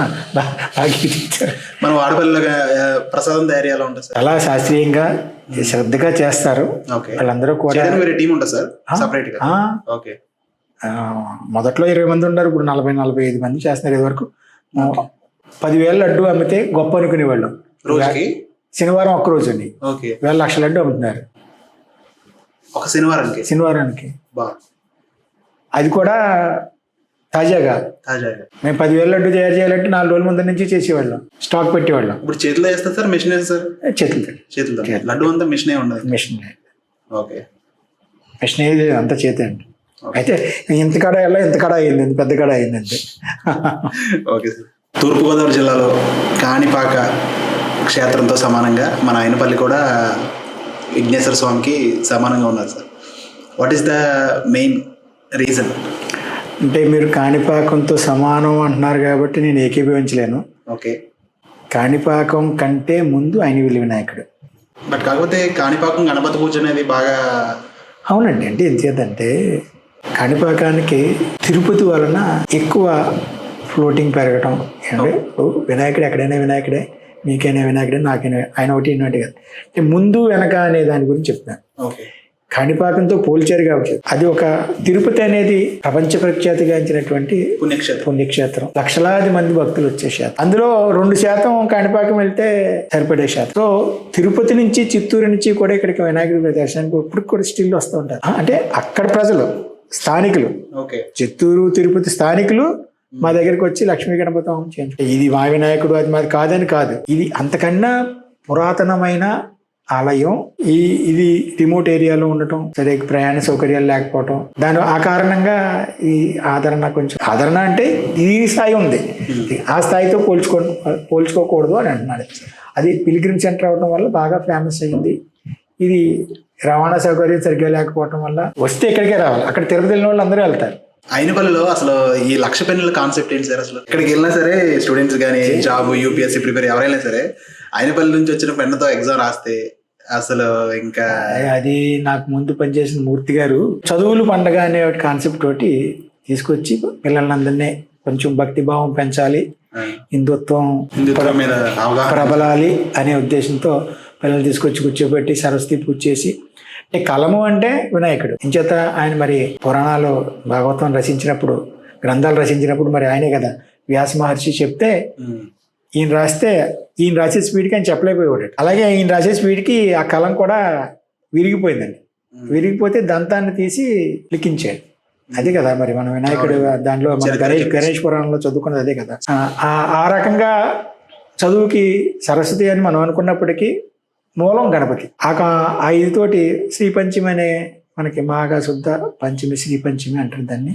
వసంత పంచమి, శ్రీ పంచమి అంటారు. ఆ శ్రీ పంచమి రోజున అక్షరాభ్యాసం చేసి పిల్లలకి అభ్యాసం నేర్పితే చాలా పవిత్రంగా ఉంటుందండి. అలా సామూహికంగా చేయడం అనేది ఈ చదువుల పండుగ అనే కార్యక్రమాన్ని అప్పట్లో ఉన్న కమిషనర్ గారు సుందర్ కుమార్ గారు, అప్పుడు ఇక్కడ పనిచేసిన మూర్తి గారు దాన్ని తీసుకొచ్చారు. దాన్ని నేను ముందుకు తీసుకెళ్ళి వాళ్ళు ఏదో 50 మంది 100 మందో లేకపోతే ఈ మందో చేసేదాన్ని. లక్ష పెన్నుల పూజ 1,00,000 అయింది, 5 లక్షలు అయింది. నా పేరుకైతేనే 1,00,000, మంచిగా 4 లక్షల పెన్నులు అయింది. ఈ సోషల్ మీడియా పుణ్యం అంట ఎప్పుడు 2,000 మంది అటు ఇటుగా చేయించుకునేవారు ఆర్జిత సేవ కింద.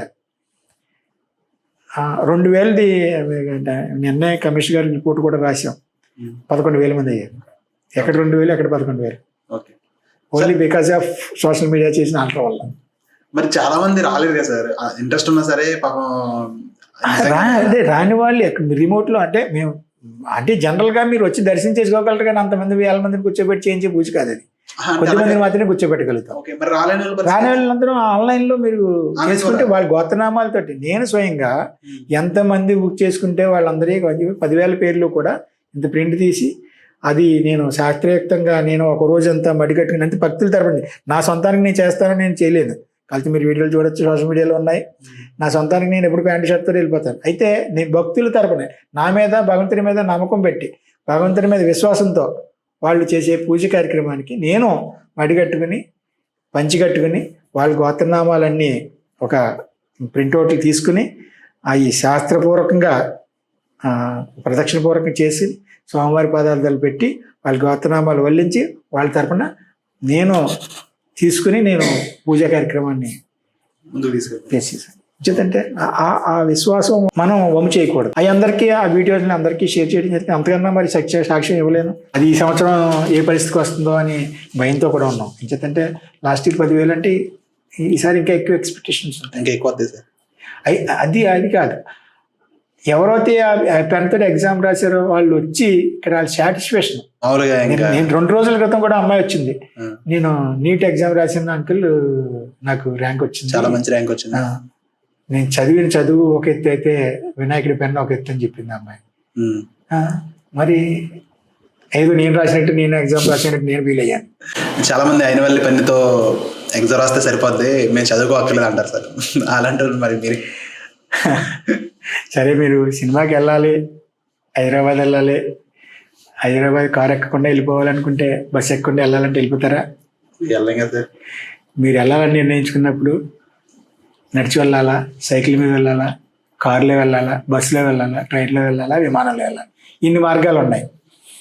అలాగే పరీక్ష రాసేటప్పుడు పెన్ను వినాయకుడితే రాయాలని లేదు, మీరు ఏ పెన్నుతో రాసినా రాయొచ్చు. అది మీరు చదువుని బట్టే ఉంటుంది. అయితే మన ఏదో శక్తి నడిపిస్తుంది మనం. Okay, behind that is something.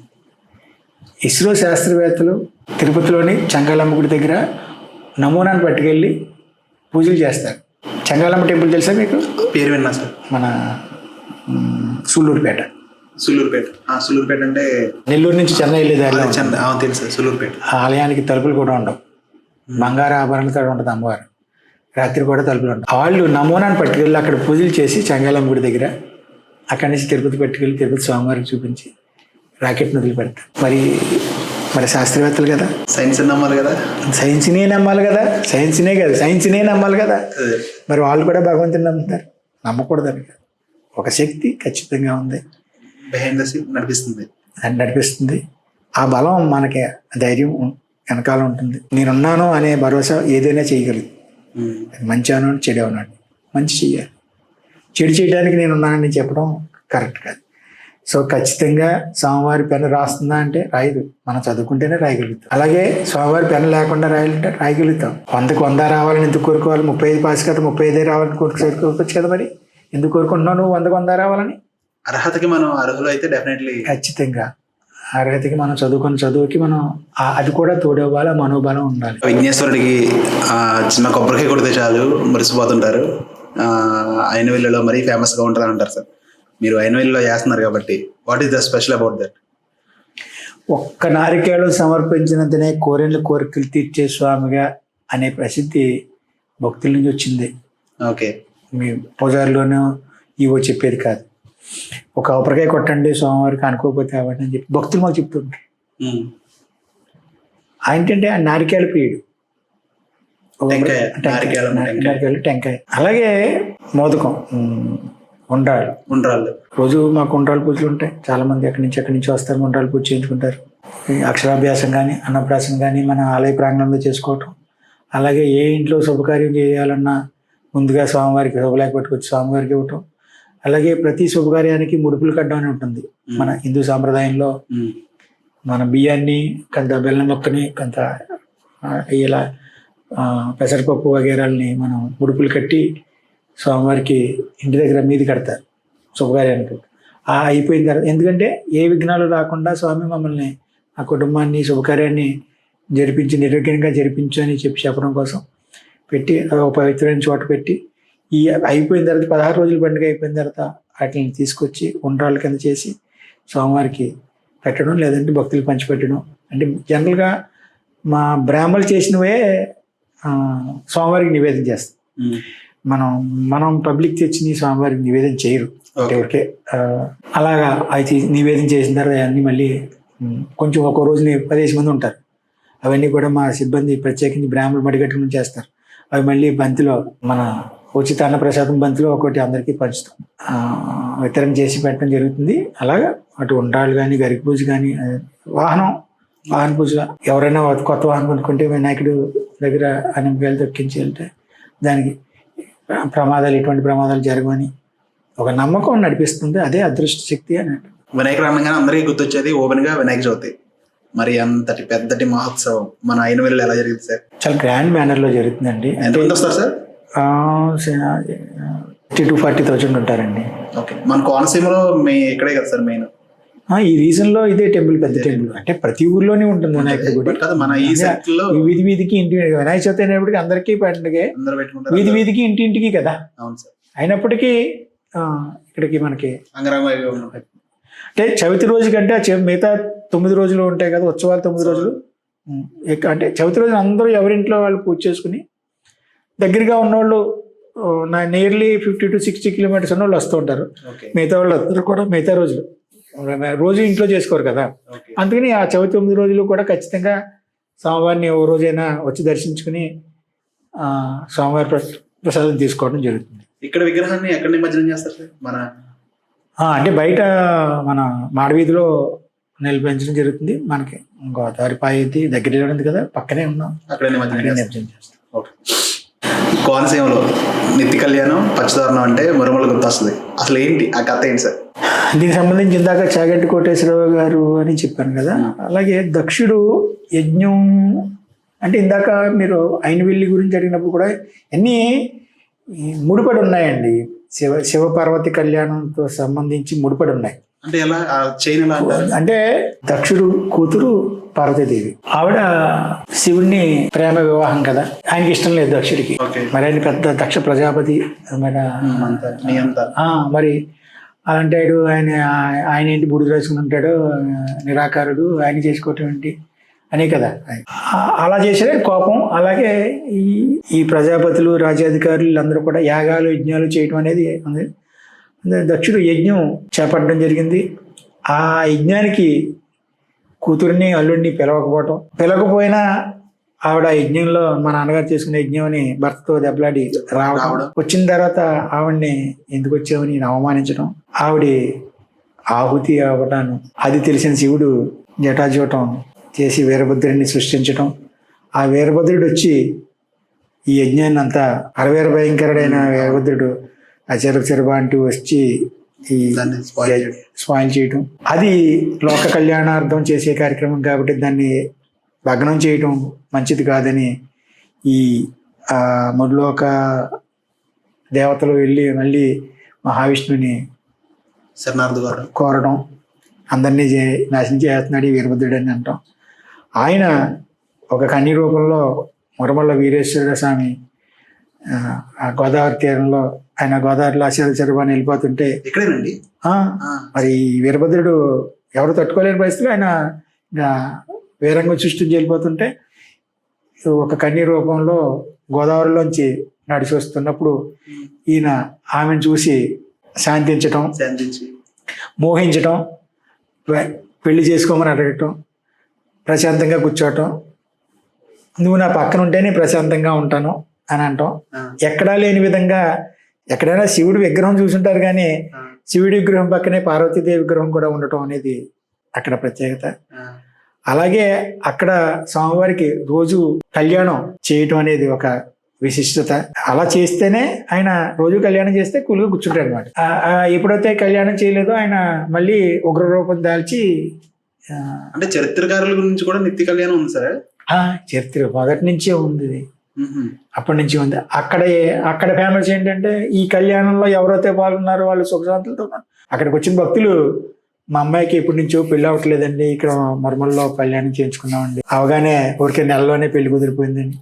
నేను ప్రత్యక్ష సాక్ష్యాలు బోర్డు చూశాను, పెళ్లి కుదరట్లేదని మమ్మల్ని అడిగితే తన రోజు చేయించుకుని. అక్కడ ఏంటంటే సాధన తార, ప్రతిదానికి మనకి తారాబలం ఉంటుంది. ఎప్పుడైనా విన్నారా తారాబలం గురించి? పేరు విన్నారు. తారాబలం అంటే సాధన తార, ప్రత్యక్షార, క్షేమ తార, నైదం తార అని ఇలా తారలు ఉంటాయి. నైదం తార, ప్రత్యేక తార అంటే మనం ఆ రోజున మనం కోరితే అది వ్యతిరేక ఫలితం వస్తుంది అన్నమాట. సాధన తార రోజున చేస్తే మనకి సానుకూలమైన మనకి మంచి ఫలితం వస్తుంది. సో అక్కడ మీరు వెళ్ళి అడగగానే కళ్యాణం కావాలంటే ఎవరో ముందు మీ నక్షత్రం ఏంటని అడుగుతారు మురమల్లో. మీరు అక్కడ ఆ వీరభద్రుడు రావడంతో అక్కడ కూర్చోబెట్టడం, ఆయన రోజు నిత్యం కళ్యాణం చేయడం. కళ్యాణం చేస్తున్నామంటే తోరణం కట్టడం, నిత్యం కళ్యాణం చేస్తున్నాం, నిత్య కళ్యాణం పచ్చ తోరణం రోజు కట్టాలి, రోజు కట్టేవాళ్ళు. నేను అక్కడ సుమారుగా 3-4 సంవత్సరాలు పనిచేశాను అక్కడ. ఏ టైం స్టార్ట్ అవుతుంది సార్ కళ్యాణం? సాయంత్రం 5:30 సూర్యాస్తమయంలో. ఎక్కడైనా కళ్యాణం అనేది పొద్దున పూట ఉంటుంది, కానీ అక్కడ సోమవారం కళ్యాణం సాయంత్రం చేస్తారండి. కైంకర్యాలన్నీ చేస్తున్నారు. మొదటి నుంచి ఆచారం అలా వచ్చింది. జనరల్గా శివాలయంలో వార్షిక కళ్యాణం కూడా సాయంత్రమే చేస్తారు, ఇది కూడా అంతే సాయంత్రం చేస్తారు. ఆ కళ్యాణంలో పాల్గొన్న వాళ్ళందరికీ మంచి ఫలితాలు రావటం, అది కూడా అక్కడ అలా పెరగటం. అంటే ఇన్నాళ్ళు సర్వీస్ తర్వాత మీకు ఈ వాస్తవం చెప్తున్నా. అంటే నాతో పనిచేసే సిబ్బందికి కానీ నా భార్యకి కానీ ఇది తెలియదు. నేను రోజు స్వామివారికి వెళ్ళి నిన్నటి వరకు చేసిన తప్పులన్నీ క్షమించామని చెప్తాను. చేతంటే తెలుసో తెలియకో కొన్ని తెలిసి కొన్ని తెలియక చేస్తాను. సపోజ్ ఎవరో పెద్ద ఆయన వస్తున్నాడు, కాసేపు లైన్ ఆఫ్ చేయండి అంటాం. దేవుడి దగ్గరికి వెళ్ళే వాళ్ళని ఆఫ్ చేయటం మరి నేరమా కదా? అంతే కదండి, వాళ్ళ సమయాన్ని పాపం వృధా చేసినట్టే కదా. భక్తులు ఎలాగో క్షమించారు, కనీసం భగవంతుడైనా క్షమించాడేమో అని. భక్తులు ఎలాగ క్షమించారు వాళ్ళు? సీఎం గారు వచ్చారు మీరు వాడపల్లి? లేదు, డిప్యూటీ సీఎం గారు రాలేదు. అంటే సీఎం గారు వస్తే ఒక రకమైన ఇబ్బందులు, ప్రజెంట్ డిప్యూటీ సీఎం గారు వస్తే ఒక రకమైన ఇబ్బందులు. ఆ ఫ్యాన్స్ని తట్టుకోలేము, ఆ ఫ్యాన్స్ని ఆ అభిమానాన్ని తట్టుకోలేరు. ఆయన తట్టుకోలేరు, మేము తట్టుకోలేము. ఎందుకంటే ఆయనకున్న ఫాలోయింగ్ వేరు, పైగా ఆ చుట్టుపక్కలంతా కూడా ఆయనకి ఎక్కువ అభిమానులు. మనం ఆ కంట్రోల్ చేసే వ్యవస్థ వాడపిల్లో లేదు. తిరుపతికే లేదు. ఎంతో టేక్ కేర్ గా చేస్తేనే గానీ ప్రోటోకాల్స్ అన్ని చూసుకొని పోలీసు విభాగాలన్నీ చూసుకుంటే తప్ప అంటే అభిమానుల్ని నియంత్రించడం. ఆయన పార్టీ ఆఫీస్ చూసేలేదు మీరు? చూసారు సార్. 15 అడుగులు 20 అడుగులు కాంక్రీట్ వాళ్ళు కట్టారు. అయినా అంటే ఎందుకు కట్టారంటే అక్కడికి ఎక్కలేకుండా ఉండటం కోసం, ఆ ఎక్కే సందర్భంలో పడిపోతే వాళ్ళకి ఇబ్బందులు తగ్గకుండా ఉండటం కోసం కట్టారు. ఏంటి నాకు కూడా వచ్చినాయని అన్నాడు. బాబు ఇంత గోడ అవసరం అని అన్నాడు. అంత గోడ ఎందుకు అంటే ఓ రకంగా ఎక్కేలా ఉండకూడదు. ఎక్కినప్పుడు జరిగే ప్రమాదం ఆయన అభిమానే, పడిపోయేది ఎవరు ఆయన అభిమానే. అందువల్ల ఆయన అంతంత గోడలు కట్టుకోవాల్సి వచ్చింది. దొంగలకు భయపడో లేకపోతే ఉగ్రవాదులకు భయపడో కాదు, అభిమానులకి ఎటువంటి ప్రమాదం జరగకూడదని. డెఫినెట్లీ నా తరఫు నుంచి కూడా మీ తరఫు నుంచి కూడా అడుగుదాం సార్. సార్ రమ్మని వాడపల్లి కానీ లేదంటే అయినవల్లి కానీ అడిగాం. అంటే పవన్ కళ్యాణ్ గారిని అడిగారు? అడిగాం, అంటే వేరే ఆయన ద్వారా అడిగాం. ఒకసారి రండి సార్ ఇక్కడ కానీ అడిగాం. అంటే అప్పుడు ఎన్నికల ముందు అడిగాం, తర్వాత నెగ్గిన తర్వాత అడిగాం. ఇప్పుడు సర్జరీ జరిగింది కదా సార్. అది వేళ కూడా మా లోకల్ ఎమ్మెల్యే గిడి సత్యనారాయణ గారు వచ్చి హోమంలో పాల్గొని, స్వతహాగా ఆయన వేరే మతానికి చెందిన అయినప్పటికీ ఆయన వినాయకుడి మీద ఉన్న నమ్మకంతో వచ్చి పూజలో పాల్గొని ఆయనకి ప్రత్యేకంగా పూజలు నిర్వహించి ఆయనే పాల్గొన్నారు. ఈవేళంతా మీరు వచ్చేటప్పటికి షెడ్యూల్ అంతా బిజీలో ఉన్నాం. మీరు ఇందాక పొద్దున రోజు వచ్చేటప్పటికి సిబిఎన్ గారు, చంద్రబాబు నాయుడు గారు ఆయన కూడా ఇక్కడికి వచ్చారు కానీ గుడి దగ్గర రాలేదు. చంద్రబాబు నాయుడు గారు అండి? చంద్రబాబు నాయుడు గారు వెళ్ళిపోయాడు. అది ఇక్కడికి అప్పుడు దగ్గర ఉండండి, మేమే చేయించాం. ఎప్పుడండి వచ్చింది ఇది? అదే ఈ పబ్లిక్ ప్రోగ్రామ్ పేరేంటి, రైతులతోటి అది ఇంటరాక్షన్ ఉంది కదా, వానపల్లిలో పెట్టారు. ఆ రోజున అనుకోకుండా క్లైమేట్ చేంజ్ అవ్వటం, వర్షం రావటం, ఎక్కడ హెలిప్యాడ్ దొరకపోతే అప్పటికప్పుడు ఇమీడియట్గా హెలిప్యాడ్ ఇక్కడ క్రియేట్ చేయడంతో ఇంకా ఆ షెడ్యూల్లో కుదరక గుడికి రాలేదు. ఆయన ఇక్కడే ల్యాండ్ అయ్యి వెళ్ళారు. చంద్రబాబు నాయుడు గారు కూడా సీఎం హోదాలో. ఎప్పుడండి? ఐ థింక్ ఒక సంవత్సరం అవుతుందేమో. ఈ మధ్యలో జగన్మోహన్ రెడ్డి గారు ఎప్పుడు వచ్చారండి? రాలేదు. నిత్య కళ్యాణం పచ్చతోరణం, అక్కడ వివాహాలు దోషాలు ఏమైనా ఉంటే అక్కడ యోగాలు చేపిస్తారు, పోతాయి అంటారు సార్. నిజమేనా సార్ అది? ఖచ్చితంగా నిజం అండి. వందలాది వేలాది మంది, నేను చేసిన అతి కొద్ది కాలం 2.5-3 సంవత్సరాల లోపల చేశారు. మరి మనకు తెలిసిన వాళ్ళు ఉన్నారు సార్, పెళ్లి చేసుకున్నారు. అక్కడ చేసుకున్న తర్వాత నాకు అక్కడ అసలు ఏమి లేదు, బాగాలేదు, ఇంకా అవ్వలేదని చాలా రకాలుగా మాట్లాడారు. గుడికి వచ్చినప్పుడు ఎలా రావాలి? మీకు తెలిసిన సాంప్రదాయం చెప్పండి. డ్రెస్ కోడ్ ఎలా ఉండాలి? సాంప్రదాయంగా ఉండాలి. మిగతా స్వరూపం ఎంత ఎలా ఉండాలి? అంటే స్వరూపం అంటే అందరి స్వరూపాలు ఒకలా ఉండవు కదా సార్. స్మరణ ఉండాలి. అన్నిటికంటే ముందు వేరే ఆలోచన లేకుండా భగవంతుడు అంటే స్మరణ ఉండాలి, చిత్తశుద్ధితో ఉండాలి. అలాగే మనం కట్టుకున్న బట్టలు కాస్త సాంప్రదాయంగా ట్రెడిషనల్గా పంచికట్టుకుని రావాలి. మనం సరిగ్గా నిలబడి మన సాంప్రదాయం పాటించి భగవంతుని నిందించే అన్నాడు. అసంబంధంగా మనం మాట్లాడి అసంబద్ధమైన కోరికలు కోరుకుని తీరాలంటే ఓకే సార్, దేవుడి దండం పెట్టి వచ్చి పిల్లలను కొడితే కుదురుతుందా? దేవుడి దండం పెట్టాం కదా అని చెప్పేసి మనం జోదం ఆడొచ్చా? మరి చేయకూడని పనులన్నీ చేస్తున్నాం, మరి అక్కడ నిందించరా? ఏదో ఏంటంటే అండ్ వాడపల్లి అయినవల్లి కూడా కేవలం ఈ గుళ్ళు అనేవి ఇన్స్టాగ్రామ్లో రీల్స్కి మాత్రమే పరిమితం అన్న ఆలోచన విధంగా చాలామంది నెగిటివ్ కామెంట్స్, ట్రోల్స్ చేస్తున్నారు సార్. అలాంటి వాళ్ళందరూ ఒక మాట చెప్పాలంటే మీరేం చెప్తారు? వాళ్ళ అవివేకం అది. వచ్చి భక్తులు చూడాలి ఇక్కడ, ఆ భక్తుల్ని తో ఇంటరాక్ట్ అవ్వాలి. ఆ ఇంటరాక్ట్ అయ్యేది నేను, వాళ్ళు కాదు కదా.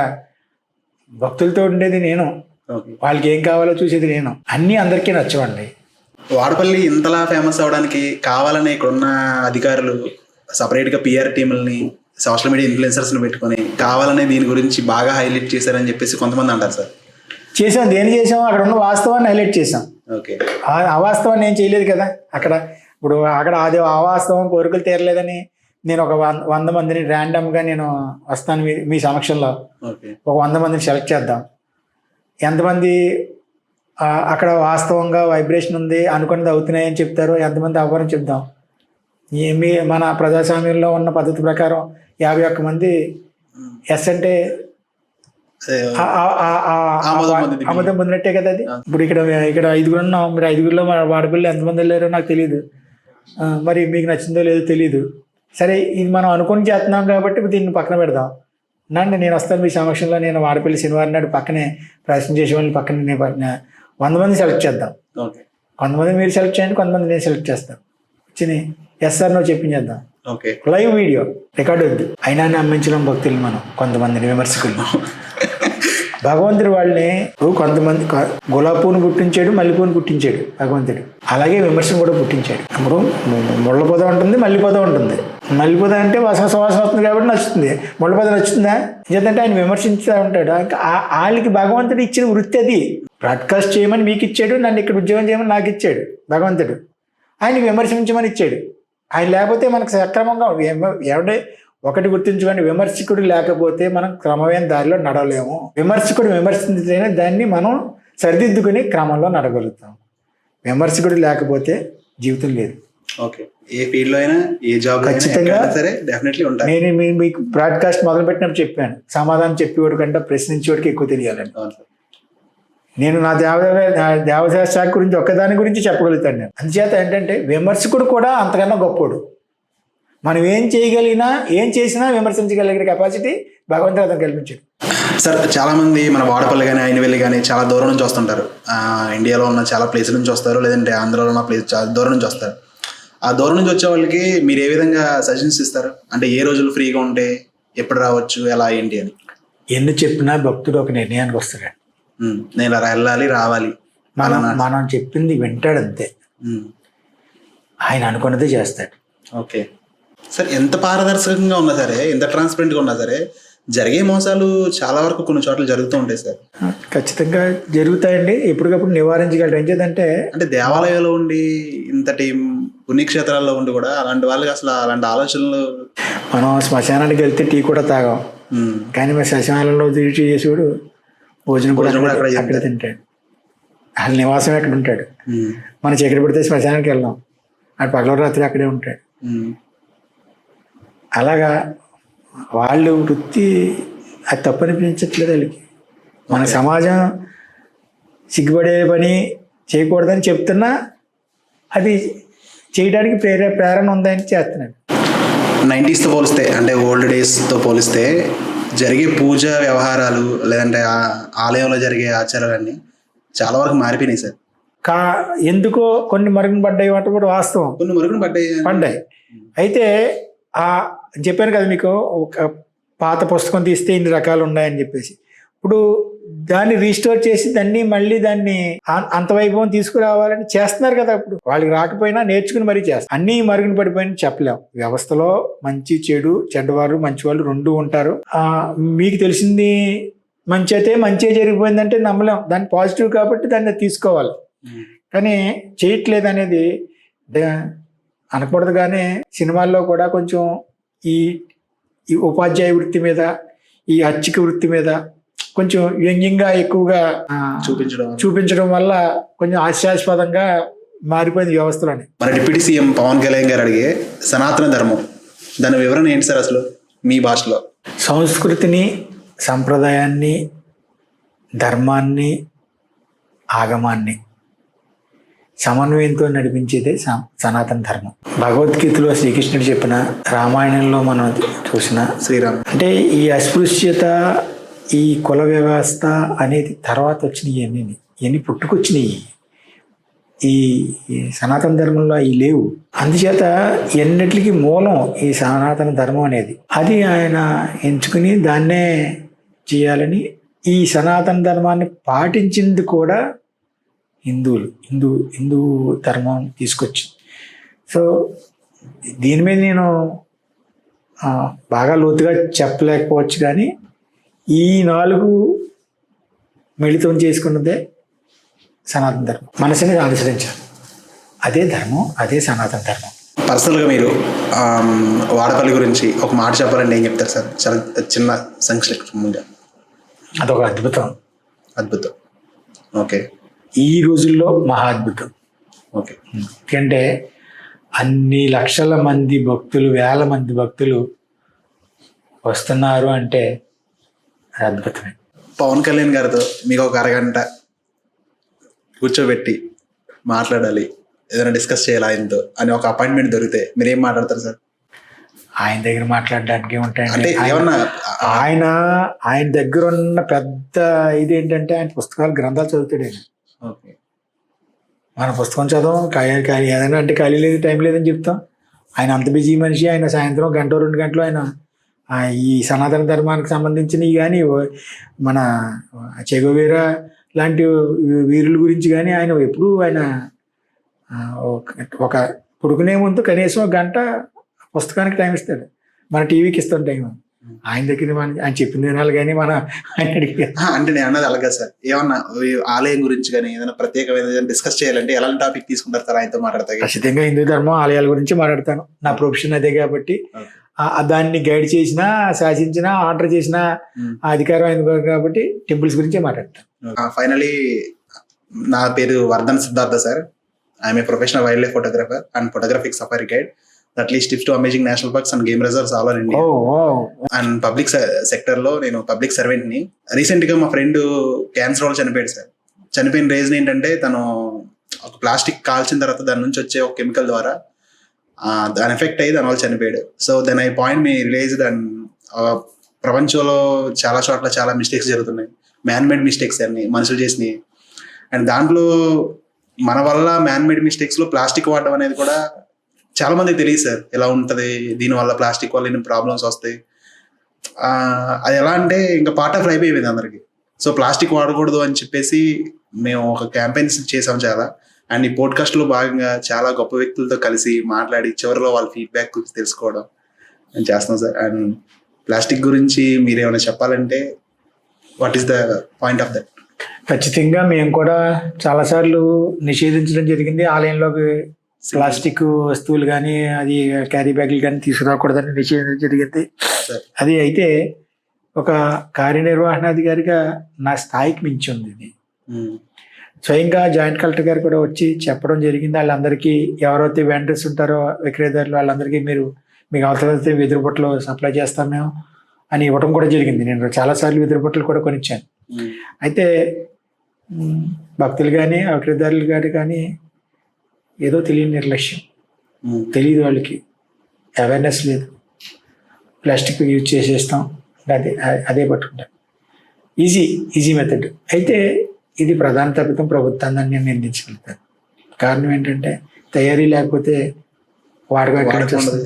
Demand supply. మరి తయారు చేయడాన్ని నిలువించడానికి వాళ్ళకున్న నిబంధనలు వాళ్ళకి ఇది అవ్వదు. అంతర్జాతీయంగా ఉన్న ఒప్పందాల ప్రకారం దాన్ని ఎంకరేజ్ చేయవలసి వస్తుంది. అన్ని ముడిపడి ఉన్నాయి, ఉదాహరణకోటి ముడిపడి ఉన్నాయి. ఏదైనా శాసించే అధికారం వాళ్ళకి ఉంది కాబట్టి దాన్ని నిషేధించగలిగిన సామర్థ్యం వాళ్ళకే ఉంది. ప్రభుత్వమే దీని మీద ఆ ప్లాస్టిక్ని తయారీ మానేస్తే యూజ్ చేయడానికి ఎక్కడ దొరుకుతుంది? అంచేత భగవంతుడు ఆ పరిస్థితిని వాళ్ళకి తీసుకురావాలని కోరుకోవడం తప్పితే నా వరకు నేను అవాయిడ్ చేయగలుగుతాను. Thank you sir. నేను గమనించింది ఏంటంటే మీ క్యాబిన్ ఎక్కడ ప్లాస్టిక్ లేదు సార్. జనరల్ గా ఉండదు. I'm very happy for that sir. అట్లా ఎక్కడ సింగిల్ కాకపోతే ఉంటుంది, మంచి బాటిల్ ఉంటుంది, తప్పదు వెళ్ళి. సార్ మీ ఫేవరెట్ టెంపుల్? అంటే అలా అని కాదు కానీ మురమల్ల, అయినవెల్లి, వాడపల్లి. ఓకే. జనరల్ గా నీ పుట్టినూరు మా చెన్నమల్లేశ్వర స్వామి. ఓకే. వన్ వర్డ్ అబౌట్ సనాతన ధర్మం. ధర్మం పాటించడం అందరికీ తెలిసి ఇందాక చెప్పాను. మంచి చేస్తున్నప్పుడు మనిషి ఎప్పుడు కూడా మంచి చెప్తుంది, తప్పు చేసినప్పుడు బుద్ధి సమర్థించినప్పటికీ మనసు సమర్థించదు, అదే ధర్మం, దాన్ని పాటించాలి. చాగంటి గారి గురించి ఒక మాట. ఆయన సాక్షాత్తు మహాశివుడు. మేము ఆయన అంశాన్ని నమ్ముతాం. చదంటే ఆయన చదివిన పుస్తకాలు కానీ, ఆయన చదివిన పురాణాలు కానీ, ఆయన చెప్పే విధానం కానీ మహాభారతంలో కౌరవులు ఎంతమంది అంటే తెలియని పరిస్థితి మనది. కౌరవులు మనవాళ్ళ పేర్లు చెప్పగలిగిన ఆ సామర్థ్యం అయింది. ఆయన గురించి మాట్లాడే అర్హత కూడా నాకు లేదు. మా గురించి, మా టీం గురించి ఏమైనా చెప్పాలంటే, నేను ఫస్ట్ ఆఫ్ ఆల్ ఇంప్రెస్ అయ్యాను. మీరు కూడా గవర్నమెంట్ సర్వీస్లో ఉన్నానన్నారు. So well and good. పైగా నన్ను ఎలా రీచ్ అయ్యాని ఆశ్చర్యపోయాను. నేను నా దాకా ఎందుకు వచ్చారు అని. అందులో ఒక మంచి విషయం తెలుసుకోవడానికి వచ్చాను సార్, చెప్పారు మీరు చాలా. సరే, అందుకని సరే నన్ను మీరు గుర్తించినందుకు నేను, అలాగే మీరు ఆల్రెడీ నాకంట పెద్ద స్థాయిలో ఉన్న వాళ్ళని బ్రాడ్కాస్ట్ చేశారు. సో చాలా మంచి ఒపీనియన్, పాజిటివ్ ఒపీనియన్ తోటి ఉన్నాను. సో మీ ఇది కూడా మంచి సక్సెస్ కావాలని ఆయనవెల్లి వినాయకుడిని, వాడపల్లి వెంకటేశ్వరాన్ని, మరమల్లి వీరేశ్వరాన్ని కూడా కోరుకుంటూ మీకు మంచి భవిష్యత్తుని ఇవ్వాలని, ఉద్యోగపరంగా కానివ్వండి, ప్రొఫెషన్, ఈ నచ్చిన ప్రొఫెషన్ ఎంచుకున్నారు కదా, సో ఇందులో కూడా మీరు బాగా సక్సెస్ అవ్వాలని కోరుకుంటున్నాను. Thank you sir. Thank you once again. All the best.